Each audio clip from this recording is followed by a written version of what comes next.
What's going on, everybody? Doc from Average Gamer Guys, finally back into some Halo Wars 2, and I'm going to apologize up front. We are finally back, and we are getting into the patch notes that actually released back on January 16th. So again, apologize. We're about 10 days late at this point, but I do want to cover them, and I do want to talk through them. To be honest, up front, I'll tell you guys, I was a little surprised to see these. It's been a while since the last patch updates. I'm actually going to scroll up here. The last one we had was back in November.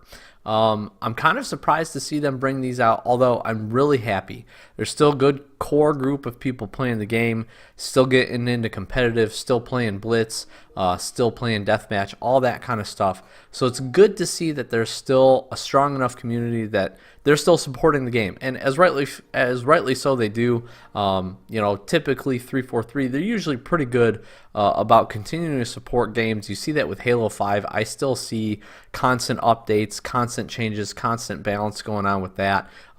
Maybe not always as much as we want. I would say probably Halo Wars 2 needed a little bit more when it was in its prime, but it's obviously, again, still good to see. So what we're going to do in this video, quick short video, I'm just going to cover them. I'm going to talk through them.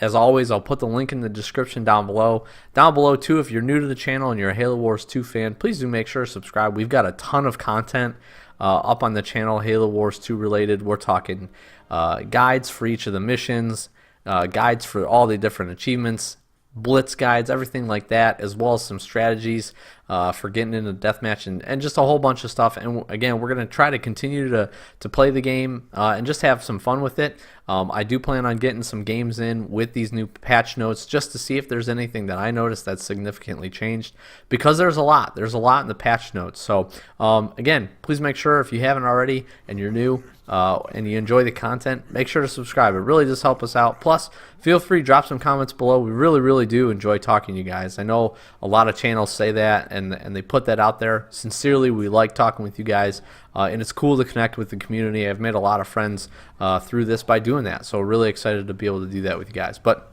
with that being said, sorry for wasting about 2 minutes. We're going to get into it. So patch notes, came out on the 16th. And there's a lot of stuff. So we've got some gameplay fixes, which fixes a leader power exploit that resulted in earning leader points at a faster rate. Definitely don't want that.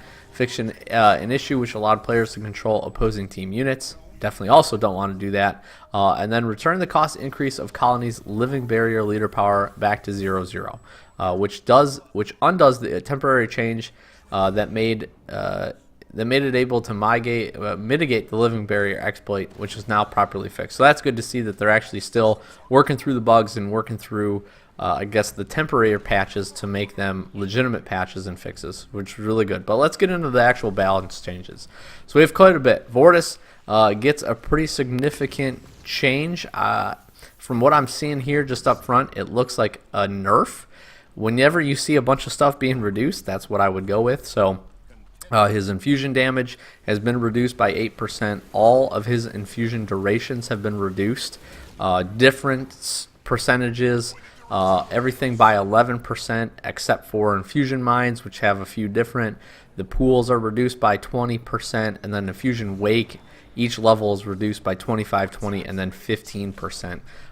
His blitz duration is also reduced, so he gets the infusion duration is reduced for 11% across the board, except for infusion mine 1 and 2, which are both reduced at 10%. So as typically we see with these balance changes, they usually favor balance changes towards like the deathmatch side of things, and the more common or more Halo Wars 2-esque playstyle. We don't always see a lot of blitz adjustments, but we do have a few here, which is pretty interesting. Infusion tech, it reverts earlier increases to infusion tech 1 and 2 to reflect relative strength of infusion without further boosts. So it's reducing the scaling by 4% on tech 1 and 8% on tech 2.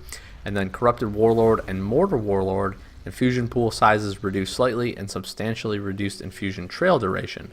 Mortar Warlord Y ability cooldown increased, so we get a 30% reduction in the corruption trail duration, and then the ability gets a cooldown increase of 10 seconds.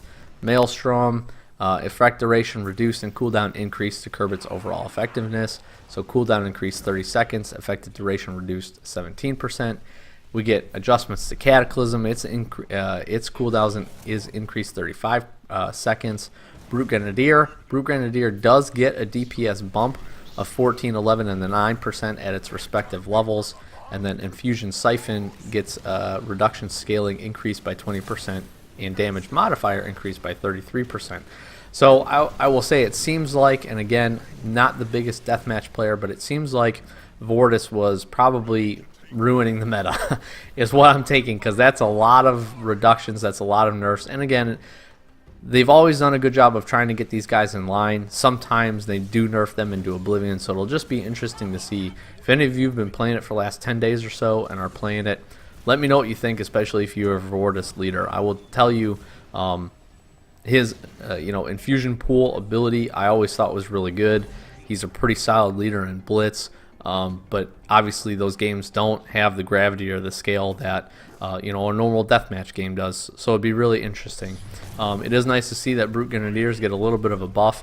I always like them trying to even the units out. So it'll just kind of be interesting to see. We see Pavium is getting a reduced overall cost effectiveness of his Ultramines, increased arming time to improve player ability to avoid them.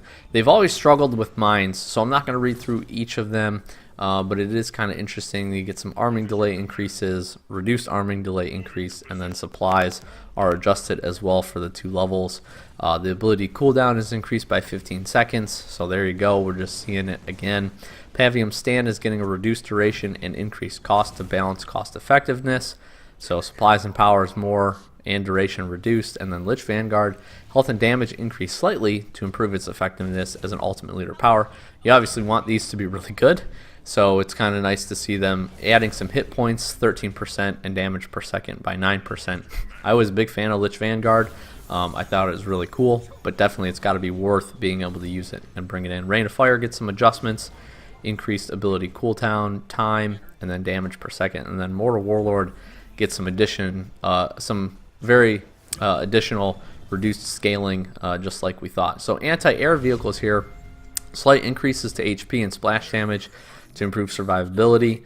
So Wolverine and Reaver get some adjustments to AoE damage radius as well as hit points, both 10%. You get anti-vehicle in tier 3 vehicles, increasing their effectiveness of anti-vehicle units versus tier 2 vehicles, and then tier 3 vehicles get improved versus tier 2 vehicles, anti-aircraft vehicles, and scouts. So we get some adjustments here. These are probably some of the best. I always like to see them making the shifts in the adjustments. So anti-vehicle going up, damage versus medium increased 19%, and then a whole bunch of stuff we'll just throw up on screen that you guys can see. Overall, to be honest with you, I like to see the total unit adjustments, but again, with the leaders, you want them to be good when they come out, but sometimes, and it's hard to play test this in a vacuum, it's good that they make these changes, but you hope that these aren't nerfing these guys into oblivion. So that's really what we got. Like I said, I'll link everything down below so you can take a specific look at it. That's just what I'm seeing up front as I talk through this and showed you guys on screen. So hopefully it was helpful. And like I said, if you've been playing this and you've got some feedback on how they did these, please let me know. Absolutely love to hear the feedback. So as always, Doc from Average Gamer, guys, thank you so much for watching. Again, stay tuned to the channel. We get some more Halo Wars 2 up, plus a whole bunch of other games. So browse around, check our playlist, see what we got going on. Really do appreciate all the support. And as always, just thanks for watching. We'll catch you in the next one.